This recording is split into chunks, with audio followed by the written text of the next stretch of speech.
Exercise 1.2 third sum. First some பார்ப்போம். கீழே denominator வந்து சேமாக இருக்கிறதுனால நம்ம சேமாக போட்டு மேலே என்ன பண்ண சொல்லியிருக்காங்க, ப்ளஸ் பண்ண சொல்லியிருக்காங்க. அப்போ ரெண்டையும் ஆட் பண்ணி போட்டு சிம்பிளிஃபை பண்ணி போட்டோம்னா ஆன்சர் கிடச்சிரும். 1/5 2 ஆன்சர் 2. 7/5 ப்ளஸ் 5/7. அப்போ டினாமினேட்டர் வந்து சேமாக இல்லை. அப்போ எல்சிஎம் எடுத்தால் நம்மளுக்கு ஆன்சர் வந்து 35 கிடைக்கும். அப்போ 35 வச்சு கீழே வச்சு எதை வச்சு மல்டிப்ளை பண்ணால் நம்மளுக்கு 35 கிடைக்குமோ அந்த நம்பரை போடும். 7 கீழே எதை வச்சு மல்டிப்ளை பண்ணுறோமோ அதை வச்சே மேல் மல்டிப்ளை பண்ணணும். 5 7s are 35, 7 7s are 49. இங்கே அடுத்தது 5/7க்கு கீழே எதை வச்சு மல்டிப்ளை பண்ணுறோமோ அதை வச்சே மேலே மல்டிப்ளை பண்ணணும். அப்போ 5 5s are 25, 7 5s are 35.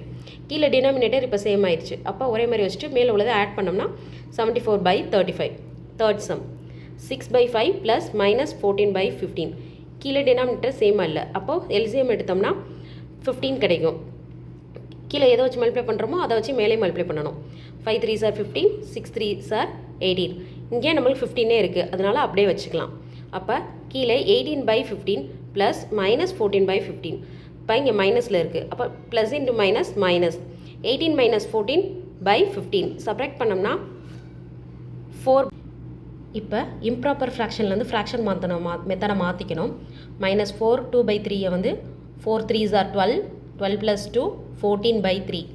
இங்கே 7 5/12 வந்து 12 7s are 84 ப்ளஸ் 5 89/12. இதை எழுதிட்டு இப்போ வந்து நம்மளுக்கு கீழே வந்து டினாமினேட்டர் சேமாக இல்லை. அப்போ எல்சிஎம் எடுத்தால் 12. கீழே ஒரு இதுக்கு 12 இருக்குது, இன்னொன்றுக்கு வந்து 12 இல்லை. அப்போ எதை வச்சு மல்டிப்ளை பண்ணுறோமோ அதை வச்சு மேலே மல்டிப்ளை பண்ணிவிட்டு ஆன்சர் போட்டோம்னா -56/12. 14 × 4 56 ப்ளஸ் 89/12. அப்போ இங்கே ப்ளஸ் இங்கே மைனஸ். அப்போ சப்ராக்ட் பண்ணோம்னா 33/12.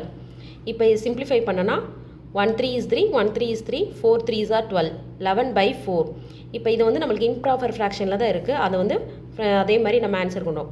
11 மல்டிப்ளை பண்ணோம்னா மேலே நம்ம 2 4s are 8, கீழே நம்மளுக்கு ரிமைண்டர் 3. அப்போ 2 3/4.